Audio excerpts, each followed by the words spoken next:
What's good, YouTube fam? Welcome back to another video with your boy Hakeem. I'm gonna be reacting to 10 straight minutes of Larry Bird facts that will change your mind on who's the GOAT. Uh,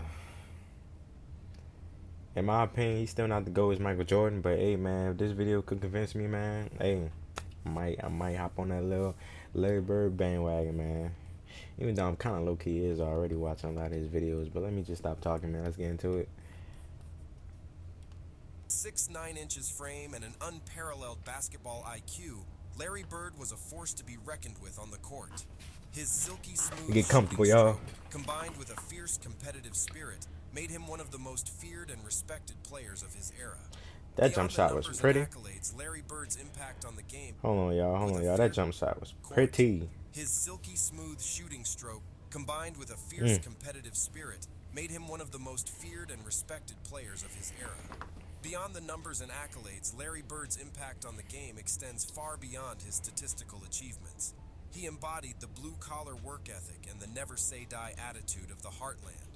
His grit, determination, and clutch performances in critical moments became the stuff of legends.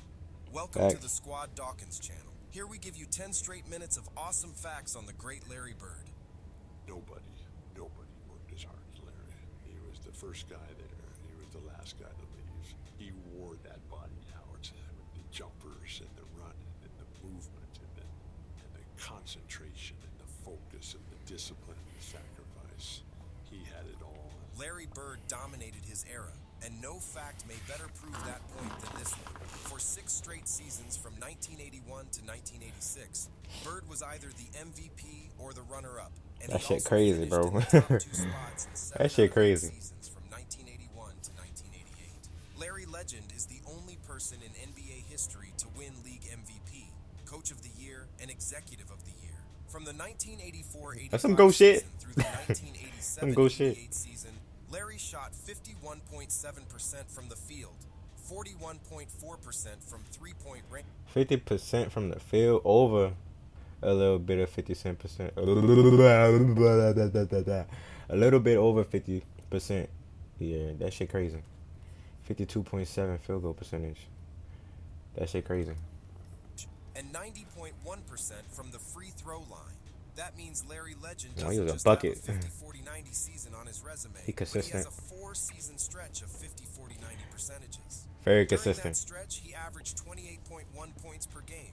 Other than the great Steph Curry and Kevin Durant, no player has ever scored that many points per game in a single season while putting up 50-40-90 percentages. And again, Larry did that over a 4-year stretch. Larry Bird has one of the greatest performances of all time that people don't talk about quite enough. Officially, only 4 players in NBA history have ever achieved the incredible quadruple-double, and Larry Legend was very close to joining this elite few. It was on February 18th, 1985 against the Utah Only Jazz. 4 people ever did that? According to Larry himself, this may have been the greatest game of his career as he poured in 30 points, 12 rebounds, 10 assists, 9 steals. He just needed 1 more for the quadruple double, bro. What? Bro, they should have just gave him the that's pretty much a quadruple double, bro. and 2 Nah, blocks bro. and They 59 should have. three-point shooting. The Celtics were Man, destroying the Jazz in just about every aspect. he got And at that. the end of the third quarter, they were leading by 22 points. Due to this, Bird didn't even play in the fourth quarter. That means he almost put up an insane quadruple-double In in 3 only quarters. 3 quarters. Casey Sheesh. Jones was the Celtics I head ain't coach, never knew about and when that he one. realized early in the fourth quarter that Larry was only 1 steal shy of the historic quadruple-double, he asked him if he would like to go back into the game, but Bird refused and said he already did enough damage.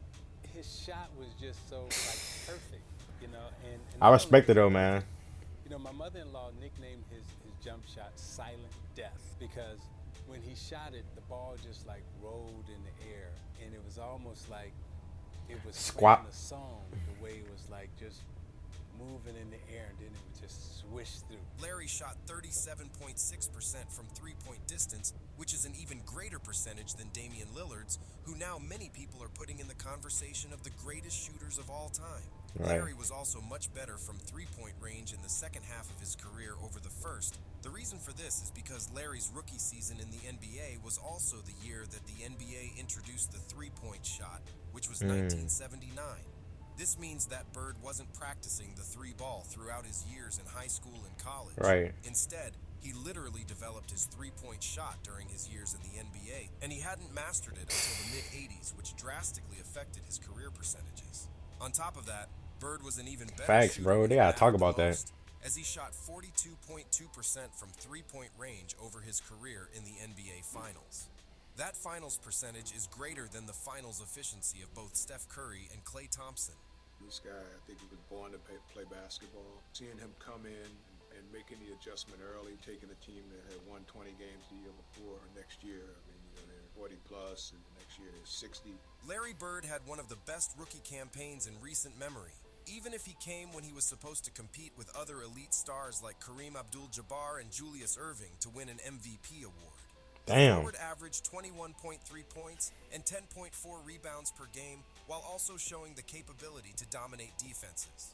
Unsurprisingly, Larry accumulated MVP votes and managed to finish fourth in the MVP race as a rookie. That's a rookie, He bro. immediately I turned did the not know Celtics that. franchise around. A year after winning 29 games, Boston, with Bird leading the charge, won 61 games. Bird won Rookie of the Year, shooting 47.4% from the field, 40.6% from three, and 83.6% from the line. The Celtics had yet another superstar in their history, but this one was seemingly a little different. At age 23, Bird only finished runner-up to Kareem, Irving, and George Gervin in the MVP race. In the 1980-81 season, a year after making the Eastern Conference Finals with rookie Bird on the squad as the best rookie in the league, the Boston Celtics once again had their star for the season. Bird went out with a bang, competing in 82 games. The forward's numbers were very consistent, as he posted Played all 21.2 82. points and 10.9 rebounds per game, while leading the Celtics to the best record in the East. No team could stop the player when he was cooking as a scorer, passer, and rebounder.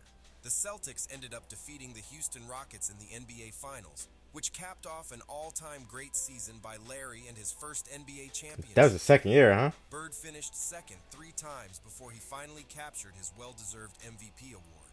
Bird's stat line during the 1984 season was incredibly complete with 24.2 points, 10.1 rebounds, 6.6 assists, 1.8 steals, and 0.9 blocks per game. As expected, Bird won his first MVP award and also winning in 7 games against the Los Angeles Lakers in the NBA Finals. Bird had the highest MVP finish of his career to date in the 1984-85 season, when he posted 28.7 points, 10.5 rebounds, 6.6 assists, 1.6 steals, and 1.2 blocks per game. He finished first in the MVP race. The superstar Celtics player came ahead of legends Magic Johnson and Moses Malone. Bird had the numbers to win the MVP award, and the narrative was on his side because the team finished first in the East. Bird began staking Facts. his They claim as should have gave it to possibly him. the most dominant talent at the small forward spot in NBA history. Larry was also one of the most clutch players in NBA history. He had On that numerous boy game-winning noggin. shots in both regular season and the playoffs, and he was known for making the big play when his team needed it most, whether on offense or defense. Larry was arguably the greatest passing forward of all time. His court vision, high basketball IQ, and team play was off the charts. This aspect of his game is sometimes overlooked because of the reality He that might be played in still the be. same era as Magic Johnson. But as Him far and as LeBron 6'9" James forwards go, Larry wasn't was what? as close to Magic's passing skills. Larry averaged a whopping 10 rebounds per game over the course of his career. He wasn't just a solid rebounder. He was one of the all-time greats at it. Among primary small forwards, Larry has the 3rd greatest rebound per game average in NBA history. These are one of those stats that testify to the hustle and heart that he played with each and every night of his career. Bird was also an underrated defender. Larry played with heart and effort on both sides of the Give me basketball that. every game. He wasn't the greatest shot blocker, but he did average more blocks per game over his career than LeBron James has. Larry also averaged a high I didn't know that. 1.7 steals per game over his career. He was tenacious and scrappy, and he was a quality on-vault offender. He also made 3 all-defense teams in his career. In 1985, Bird was at home with his mother and was wanting to help her build her new driveway. While Bird was out there shoveling gravel for his mom, something happened that would change the rest of his career. Bird brutally injured his back, which would then be an ongoing battle with pain and spasms for the rest of his career. Ultimately, these back issues would play a part in Bird leaving the game earlier than many other athletes. Though while this injury begun and took place in 1985, Bird still played 7 seasons after that injury. In 1986, with Crazy. the back injury and the enormous Still giving niggas buckets Bird with back won his problems. 3rd MVP in a row. He is the only player to ever accomplish this since the NBA merger. I'm really proud to receive this award for the 3rd time, but I really don't feel that my career is over. I think I can win it some more. The best part about Larry Bird wasn't the fact he won 3 straight MVPs. It wasn't how he won Rookie of the Year and then guided the Boston Celtics to 3 championships in the 80s. What's best about Bird is he never changed. With the Celtics, he was the same guy he was at Indiana State and the same guy he was at Springs Valley High School in French Lick, Indiana. Bird never cared about glory. Fame and fortune never changed him. Individual achievements didn't motivate him. He was all about winning. Facts. Tell us in the comments, what is your favorite Larry Bird Ain't moment? changed up. And if you enjoy this video, hit the like button, share. Hey man, I ain't know that. I ain't know about 7 of these facts. That's crazy. It's crazy how now it's like he's very underrated, underappreciated. One of them damn words. He under something. But it's like, it's sad. Like, as the years go by and the NBA keep growing, bro, it's like the legends of the past is, I say, like, they slowly getting erased. Like, you know, that's crazy. They slowly getting erased. Next, probably for Michael Jordan, probably, you know, he already probably under that. They already talking shit about him already. You know what I'm saying? But if y'all like this video, man, give this video a like, comment, and subscribe for your boy He, man. I'll see you on the next one.